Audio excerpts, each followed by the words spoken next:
Does that mean go? He gave us a thumbs up. Awesome. Episode 2 of Chalk Talk. Yeah, episode dose. Hey, this is Mark Andrews, and you're watching Chalk Talk.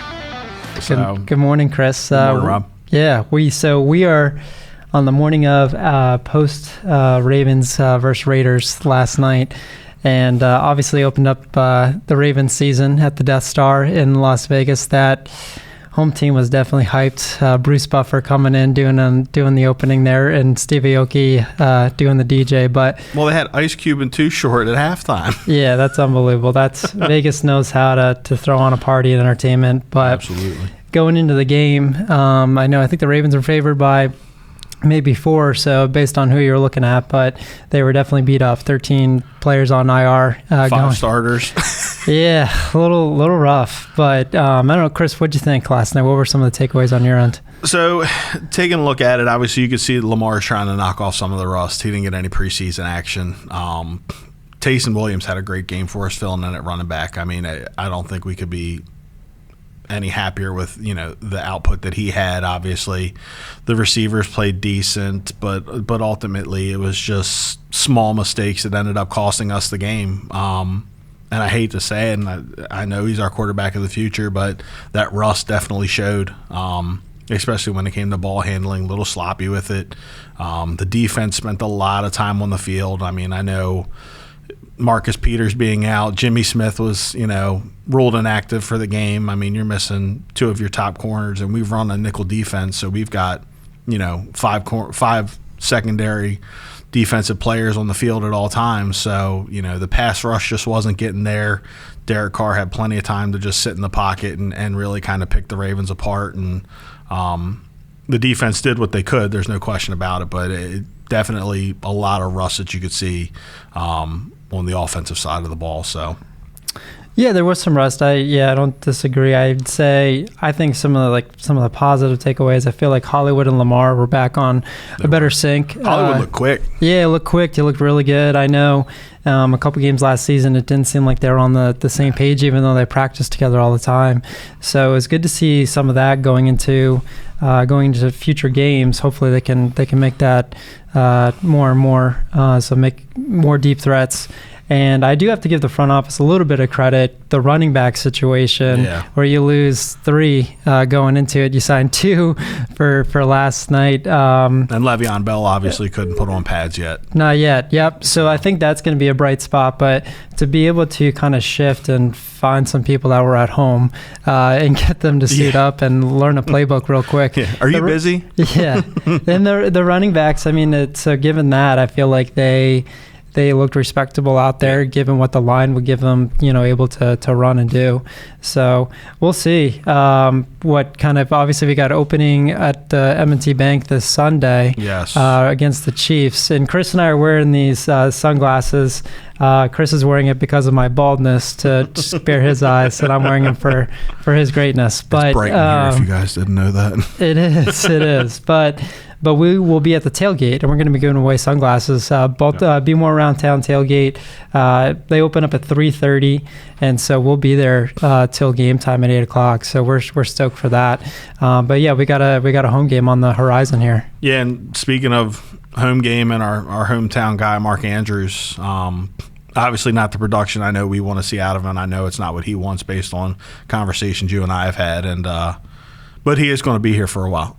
Yeah, which is awesome. Yeah, so he's locked in, which is really good for him. He's as we've talked about in the past, he's got that core value of community, which is big for us as well. He's been with us for 2 seasons now, and we hope to continue that as well. But yeah, he'll be a Baltimore Raven for a little bit. Yeah, I mean, and I'm definitely excited to see his output in the next game.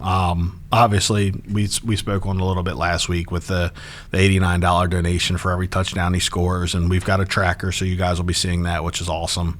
And really seeing, again, it's not just one individual.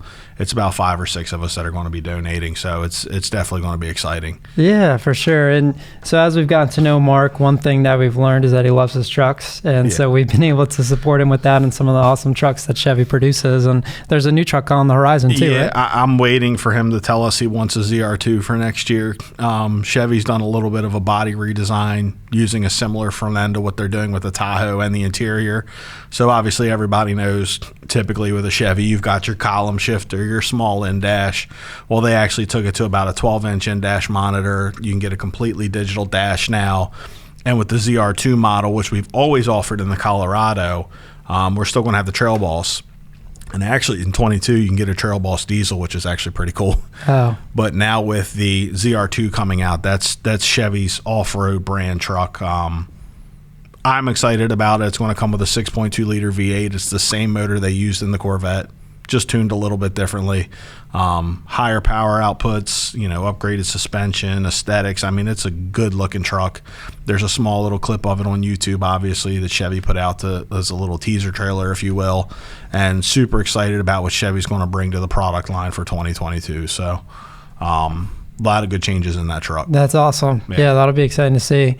Another athlete that's with us as well, Trey Mancini of Baltimore Orioles, he actually drives a truck as well for the group, which is really cool. So we got a lot of truck lovers, and luckily we've got brands that have the best trucks in the business. 100%. Between Chevy and Ford and CDJR, all within our group. But as one season begins with the Ravens, one season is coming to an end with the Orioles, and I don't think playoffs are on the horizon for them.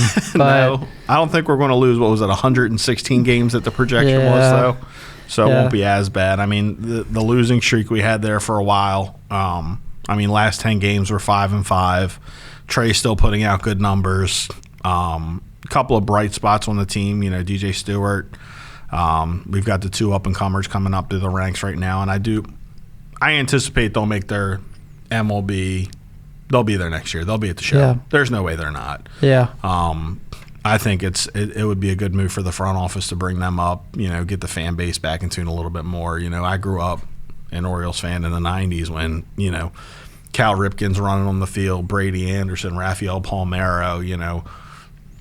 All these staples of Baltimore sports, and seeing the stadium the way it is, and just the fans. I mean, I know Baltimore's a diehard sports team, but we definitely got to give them a reason to get to Camden next year. And I think obviously those 2 coming up, speaking about Audley Rauschman and getting him in there is really going to make a difference. And there's some guys that are young on the team now. Austin Hayes is doing well, and Ryan Mountcastle. So definitely a good young core that they are building. One of the pros, I guess, to losing in the short term is getting some good young talent. The AL East is tough in general. Yeah. I mean, every team that's in there right now has 80 wins. Yeah.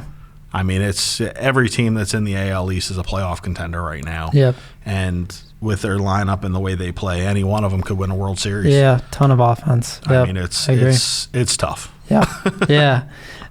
So one thing that I mentioned last episode was the hit counter for Trey Mancini. One of the things that his foundation is doing, and it's been important to them, was backpacks for children within Baltimore.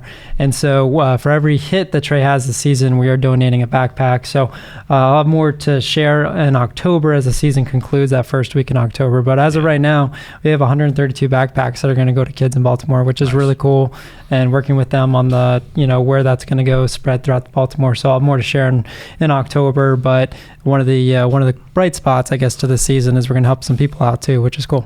Yeah, and I mean, it's definitely, with school right now, everybody's always so up in the air about how school's going to work and the back and forth of, stay home, do I send them, do I not send them? I mean, kids want to learn. Yeah. I mean, kids want to go to school, and I think being able to support those that aren't able to have, is something that we live and breathe. So, I'm excited about that too, and seeing what we really do end up with in October. So, for sure.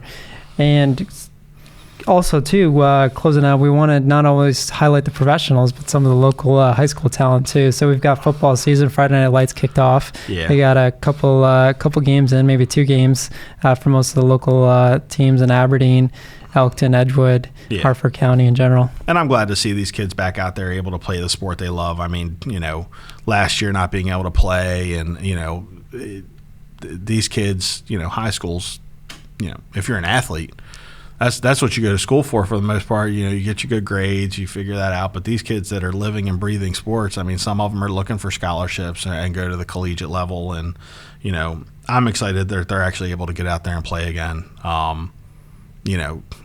Truly does make a difference for kids' attitudes and the way that they look at school as well. I mean, that might sound crazy to some, but I know when I went to high school, I look forward to game days. To have to wake up at that, and have school and then not be able to play, that'd be crushing. Yeah, for sure. No, so luckily the season started out most teams, like I said, two games in. Elkton and Edgewood, 2 local high schools went off on Friday the 10th, and Elkton's now 2-0 so far this season, so they're looking pretty good. Also, Hartford Tech 2-0 to start the year.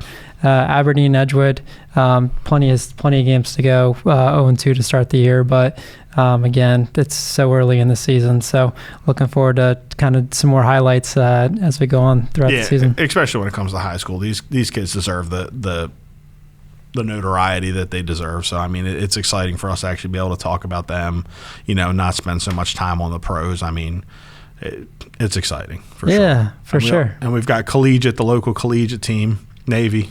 I know, yeah, Navy, not too far away in Annapolis. Nah. So yeah, started the season 0-2, lost to Marshall, and then lost to the Air Force.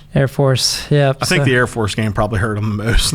It was, but you know what? I will say that was, playing on 9/11, the pageantry, patriotism that everyone, both teams, and then I know Army did it for their game too, but everyone ran out on the field with a flag, which was really cool to see on both sides. So, good to see unity in general, not just like crazy kind of like this is my team, your team. It was New York did the same with the Yankees-Mets game. Yeah. The pregame that they had there was pretty cool, and I mean, it was good to see on 9/11 the country coming back together again and kind of uniting as one and understanding what that day truly did to us 20 years ago. So for sure.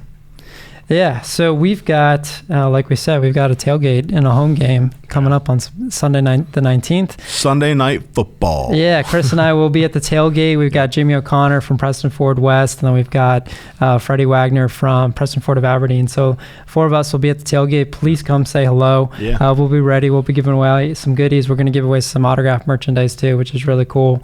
And we're ready for a kickoff. So yeah, definitely. And keep an eye on our Facebook page. Obviously, yesterday we did a photo giveaway of Mark with our click, comment, and share.